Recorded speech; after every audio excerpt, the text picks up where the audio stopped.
अजित पवार यांचे चिरंजीव पार्थ पवार हे पुन्हा एकदा चर्चेत आले आणि त्याचं कारण त्यांना देण्यात आलेली वाय+ सुरक्षा आणि यावरून विरोधकांनी सरकारला धारेवर धरलं।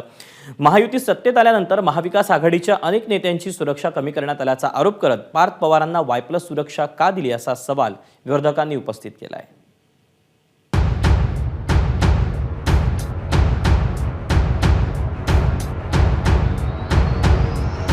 अजित पवारांच्या पुत्राला वाय+ सुरक्षा।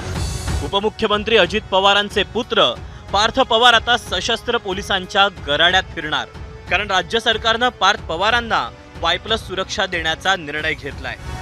बारामती लोकसभा मतदारसंघात सुनेत्रा पवारांच्या प्रचारासाठी पार्थ पवार फिरतायत, कार्यकर्त्यांच्या भेटीगाठी घेऊन संवाद साधतायत। या दरम्यान कुठलाही अनुचित प्रकार घडू नये म्हणून पुणे पोलिसांनी ही खबरदारी घेतली। पार्थ पवारांना मिळालेली वाय+ सुरक्षा नेमकी कशी असते आणि ती कुणाला देण्यात येते तेही पहा। अतिमहत्त्वाच्या व्यक्तींना किंवा महत्त्वाच्या व्यक्तींना वाय+ सुरक्षा दिली जाते। विशेष लक्ष वेधून घेणाऱ्या व्यक्तीलाही वाय+ सुरक्षा देण्याचा नियम आहे। वाय+ सुरक्षेत 1 किंवा 2 कमांडोंचा समावेश असतो। या सुरक्षा कवचात एकूण 11 सुरक्षा रक्षक असतात, ज्यात 2 ते 4 शस्त्रधारी सुरक्षा रक्षक असतात। दरम्यान पार्थ पवारांना वाय+ सुरक्षा देण्यात आल्यानं विरोधकांनी आक्षेप नोंदवला।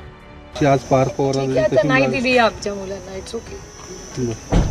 काय करणार, आपल्या मुलीवर किंवा मुलाला प्रेम करणं हा काही गुन्हा नाही या देशात, जगातच नाही। आणि कोण असं आहे जे स्वतःच्या मुलींवर प्रेम करत नाही?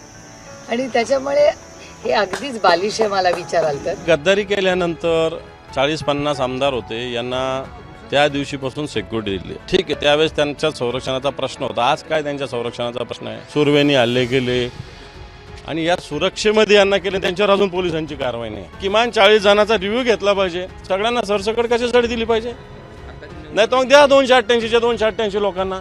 काही दिवसांपूर्वी बारामती लोकसभा मतदारसंघात प्रचार करताना युगेंद्र पवारांना जमावानं घेरत काही प्रश्न विचारले होते। त्यानंतर युगेंद्र पवार आणि रोहित पवारांना सुरक्षा द्यावी असं पत्र सुप्रिया सुळेंनी पोलिसांना लिहिलं होतं, पण रोहित पवार आणि युगेंद्र पवारांना कुठलीही सुरक्षा देण्यात आली नाही। याउलट पार्थ पवारांना सुरक्षा मिळाली।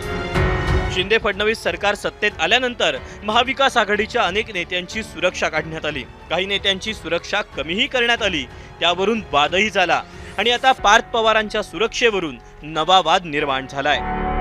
ब्युरो रिपोर्ट, एबीपी माझा।